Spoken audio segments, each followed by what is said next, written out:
talked of books about how many she's got. She don't ever read them, so they don't mean a lot. They sit upon her shelf for everyone to admire. She tells of how the work saved those she's helped to.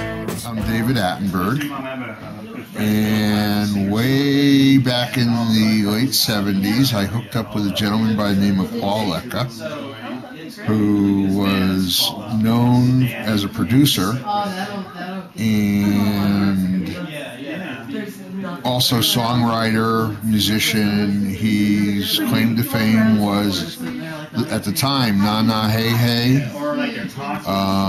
as well as Green Tambourine, and he produced many acts.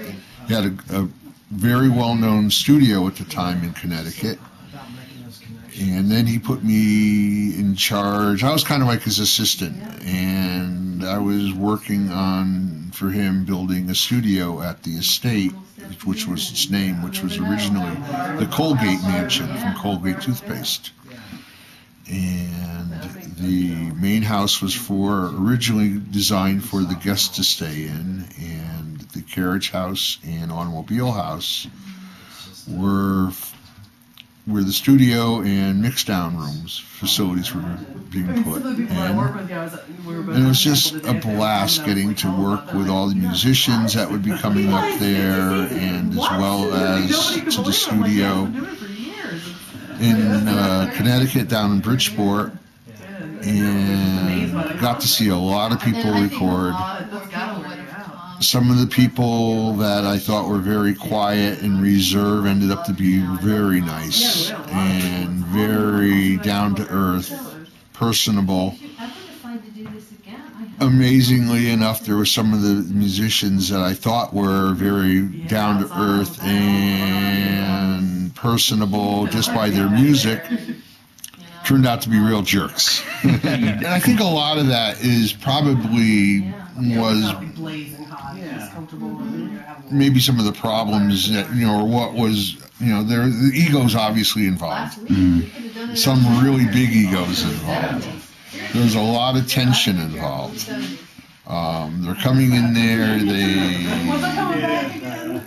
they're paying huge dollars, or the producers are, and they've got to get it down in so many takes, and they know it.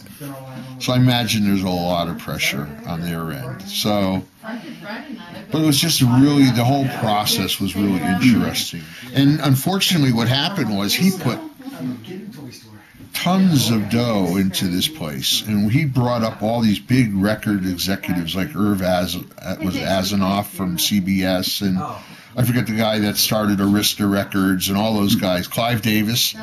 All these guys came up, and just at the time when we were getting seed money, the bottom of the record industry just dropped, and all the R&D went away. All of these just buying artists multiple album contracts, all that stuff was going away, and the investment money went away.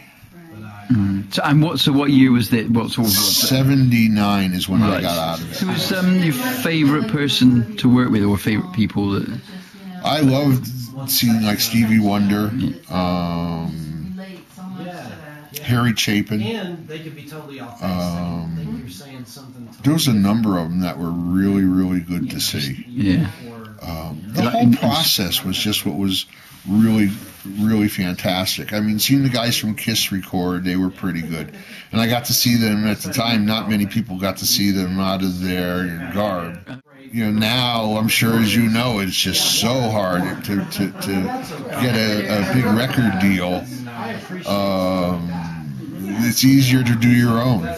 Paul used to tell me stories. Well, when he first got his break, he actually just literally sat at the doorsteps at CBS and waited for somebody to finally let him in. And I guess they just got tired of doing him every single day. And they said, okay, come on and show us what you have. It was actually, back then, it was pretty laid back. It wasn't all business like it is now. It's, now it's like every other industry, is strictly profits and loss. And back then, there was a lot more money to be had to play with, like I said, to discover new artists. Producers were willing to spend money and bring somebody into the studio and have it cut a demo and go and pedal it. So they're more willing to take risks then, A lot rather more than risks then. Well, the sweetest thing she said when she left me, the sweetest thing she said was, baby, let's be free. The sweetest thing she said when she left me, and I don't need that sweet love anymore.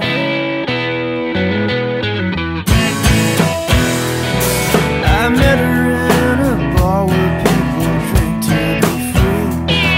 I should have guessed that her escape was gonna be me. We talked about the things that went around in her head.